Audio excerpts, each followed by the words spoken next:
સિદ્ધાર્થ સામાજિક અને શૈક્ષણિક ચેરિટેબલ ટ્રસ્ટ દ્વારા ગુરુ મગનદાસ સાહેબજીની જન્મજયંતિની ઉજવણી કરવામાં આવી છે। વડોદરા શહેરના કોટા વિસ્તારમાં સર સયાજીનગર ગૃહ ખાતે જ્યારે તેઓની જન્મદિવસની ઉજવણી કરવામાં આવી હોય, જેમાં અનેક સંતો મહંતો ઉપસ્થિત રહ્યા છે।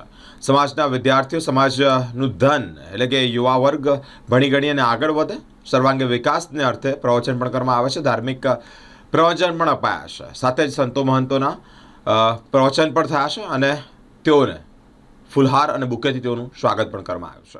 શિક્ષણલક્ષી અને શૈક્ષણિક ચેરિટેબલ ટ્રસ્ટ વડોદરા દ્વારા આયોજિત આ કાર્યક્રમમાં વિરાટ સંત વિદ્વાન ગુરુદેવ મગનદાસ સાહેબજીના જન્મજયંતિ એટલે કે આ મહોત્સવની ઉજવણી થતી હોય ત્યારે આ કાર્યક્રમમાં ગુજરાત પ્રદેશ અધ્યક્ષ ડીસી સોલંકી, દીપકભાઈ મકવાણા, જૂનાગઢ ગુજરાત પ્રદેશના પ્રમુખ સતેજ ડૉક્ટર હિતેન્દ્રભાઈ પટેલ, જેઓ પૂર્વ સ્ટેન્ડિંગ કમિટી ચેરમેન છે, સાથે જ દિલીપભાઈ સોલંકી, મગનભાઈ પુરબિયા, દિનેશભાઈ માસ્ટર ઠાકુરભાઈ, મહામંત્રી જેઓ છે, અનેક મહાનુભાવો ઉપસ્થિત રહ્યા છે। આ કાર્યક્રમ દરમિયાન ધાર્મિક પ્રવચન પણ થયા છે, સન્માન સમારોહ પણ યોજાયો છે, સમાજના હિતના વિષયો પર વિશેષ માર્ગદર્શન પણ આપવામાં આવ્યું છે, સમાજના દીકરા દીકરીઓ ભણી અને આગળ વધે તે શુભેચ્છાઓ પણ પાઠવવામાં આવી છે, સાથે જ તેઓનું પણ સન્માન કરવામાં આવ્યું। I am Janvi Solanki from Savli, and I am pursuing BBA studies at RMS College, and I thankful to this organization to motivation us. This organization motivate us student for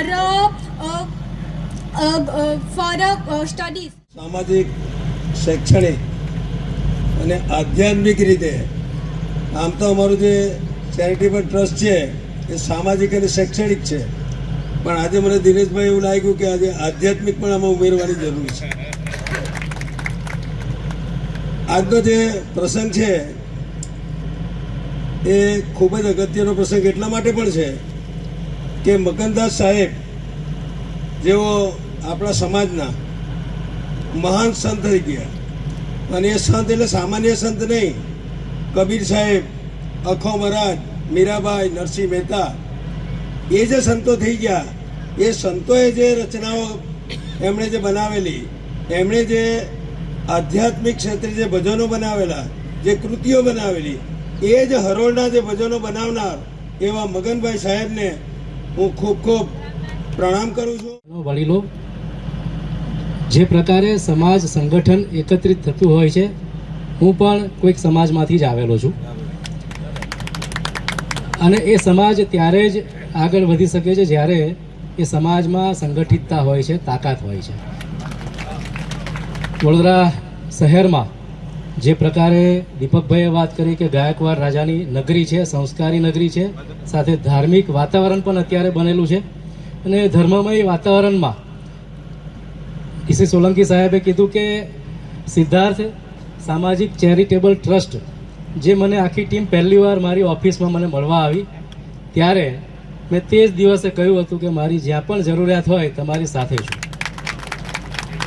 ને એના જ ભાગરૂપે આજે આ પહેલો કાર્યક્રમ છે। આવનાર સમયમાં જ્યાં જ્યાં તમારા પ્રોગ્રામ થાય, તમારી પડખે રહીને, હું એક ડૉક્ટર છું એટલે મેડિકલની સર્વિસ મારી ફ્રી તમને બધાને મળશે। સિદ્ધાર્થ સામાજિક અને શૈક્ષણિક ચેરિટેબલ ટ્રસ્ટના નેજા હેઠળ આજરોજ વડોદરા શાખાના જે આયોજકો છે એમણે આ પ્રોગ્રામનું આયોજન કરેલ છે, જેમાં મુખ્યત્વે વાલ્મીકી સમાજ ખૂબ જ પછાત સમાજ છે અને એને અતિ પછાત તરીકે ગણવામાં આવે છે। એ સમાજમાં શિક્ષણનું પ્રમાણ પણ ખૂબ જ ઓછું છે, પરિણામે અહીંયાની જે ટીમ છે, સિદ્ધાર્થની જે ટીમ છે, ખૂબ જ પ્રશંસનીય કામ કરી રહી છે, અને બાળકોને પ્રોત્સાહિત કરવા માટે આજે આ એક પ્રોગ્રામ રાખેલો છે, અને તેમાં વાલ્મીકી સમાજના જે તેજસ્વી તારલાઓ એમનું પણ આજે સન્માન કરવામાં આવ્યું છે, તેમજ જે સમાજના પ્રતિષ્ઠિત માણસો છે એમનું પણ આજે સન્માન કરવામાં આવ્યું છે, કે જેથી સમાજની અંદર નવચેતના આવે। આજે સામાજિક અને શૈક્ષણિક તો સામાજિક અને શૈક્ષણિક જે બાબત છે એની સાથે આધ્યાત્મિક બાબતને પણ જોડવામાં આવી છે, અને તે રીતે આજે આયોજકોએ જે આ પ્રોગ્રામ કર્યો છે તેને હું અભિનંદન આપું છું, અને આવનારા દિવસોની અંદર વાલ્મીકી સમાજમાં પણ શિક્ષણનું સ્તર વધે તે માટે આ ટીમ પૂરેપૂરી કામગીરી કરી રહી છે। કુરિવાજો દૂર થાય એના માટે પણ કામ કરે છે. અને સમાજની અંદર જે પતિ પત્નીના ઝઘડાઓના જે અહીંયા પ્રશ્નો જે ઊભા થયા છે, કોર્ટોની અંદર જે કેસો થઈ રહ્યા છે, એમાં પણ સમજૂતી થાય અને સમાજના લોકો સુખરૂપ અને શાંતિથી જીવે તે માટે એક કમિટીની પણ નિમણૂક કરવાની આજે જાહેરાત કરી છે. અને તે મુજબ આ વાલ્મીકી સમાજમાં નવચેતના આવે તે માટે આ ટીમ કામ કરી રહી છે. એમને હું ખૂબ ખૂબ અભિનંદન આપું છું. ડીસી સોલંકી, સિદ્ધાર્થ સામાજિક અને શૈક્ષણિક ચેરિટેબલના પ્રદેશ પ્રમુખ.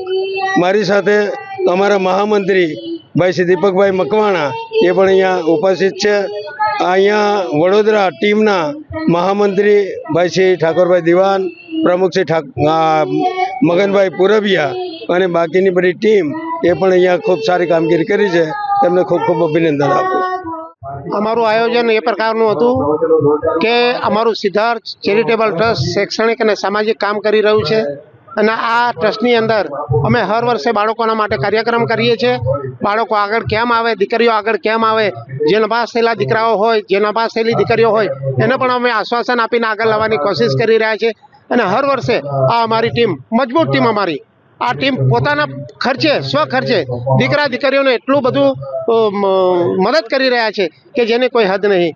આ અમારું સિદ્ધાર્થ ચેરિટેબલ ટ્રસ્ટ આજે ત્રીજા વર્ષમાં પ્રવેશ કરી રહ્યું છે. ત્યારે આગળ પણ અમારા સિદ્ધાર્થ ચેરિટેબલ ટ્રસ્ટના તમામ વ્યક્તિઓ આ જ કામ કરી અને કંઈક આ સમાજ આગળ આવે, સમાજને દીકરા દીકરીઓ આગળ આવે અને એમને પ્રોત્સાહન મળે એ અમે કામ કરીશું.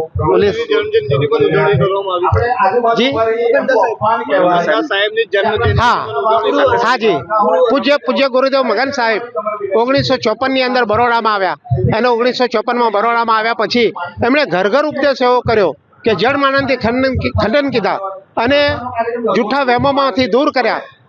અમારી સમાજને એમણે જે ખોટા રસ્તે ચાલી રહી હતી, જે વિચારોથી મંદ હતા, એમને સાચો રસ્તો બતાવી અને અમારી સમાજને આટલા સુધી પહોંચાડી છે. અને આજે અમે જે કંઈ છીએ એ અમારા પૂજ્ય ગુરુદેવ મગન સાહેબના લીધે છીએ. આટલું કંઈ મારી વાણીને વિરામ આપું છું. મારું નામ મગનભાઈ સોલંકી એ ઉર્ફે પુરબિયા. જય ભીમ, નમો બુદ્ધાય, સાહેબનગી. આજ રોજ સિદ્ધાર્થ સામાજિક શૈક્ષણિક ચેરિટેબલ ટ્રસ્ટનો બીજા વર્ષમાં પૂર્ણ કરી ત્રીજા વર્ષમાં મંગલમય પ્રવેશ છે. તેની સાથે સદગુરુ શ્રી મગન સાહેબની 116મી જન્મજયંતિ અમે લોકો ઉજવી રહ્યા છીએ. આ ઉજવવા પાછળનો મુખ્ય હેતુ એટલો જ છે કે સમાજ સંગઠિત થાય, સામાજિક ક્ષેત્રે અને શૈક્ષણિક ક્ષેત્રે તેઓ પ્રગતિ કરે અને સાથે સાથે આ સમાજ સૌ એકત્રિત થઈ અને આ બધા કાર્યો કરે તો જ આ બધી તમામ સમસ્યાઓનું સમાધાન થઈ શકે એમ છે. તમામ વડોદરા વાલ્મીકી સમાજના લોકોને વિનંતી છે કે આવો આપણે સૌ સાથે મળી અને આખા સમાજના ઉત્થાન માટે કાર્ય કરીએ. મારું નામ ઠાકોરભાઈ ધનજીભાઈ સોલંકી, મહામંત્રી વડોદરા. આ સાયાજી ગાયકવાડની ધરતી એટલે શિક્ષણનું એક નિર્દેશ છે કે બાબા સાહેબને જે એને અભ્યાસ કરાવ્યો, સ્કોલરશીપ આપી, એટલે આ ધરતી ઉપર અમે આવ્યા અને અમે ધન્ય બની ગયા. અને અહીંની જે બરોડાની જે ટીમ છે એ શિક્ષણને લગતું અમારી ટીમ જે સારી કામગીરી કરી રહી છે. ખૂબ જે ગાયક કલાકાર છે, શિક્ષિત જે આગળ વધેલા લોકો છે, એનું આજે પણ અહીંયા સન્માન સમારોહ હતો અને એ બધું અમે કાર્યક્રમ જોઈ અને ખૂબ આનંદ થયો અને એમને લાખ લાખ અભિનંદન, અમારી શુભકામના પાઠવી છે. દીપકભાઈ મકવાણા, સિદ્ધાર્થ એજ્યુકેશન ચેરિટેબલ ટ્રસ્ટના મહામંત્રી.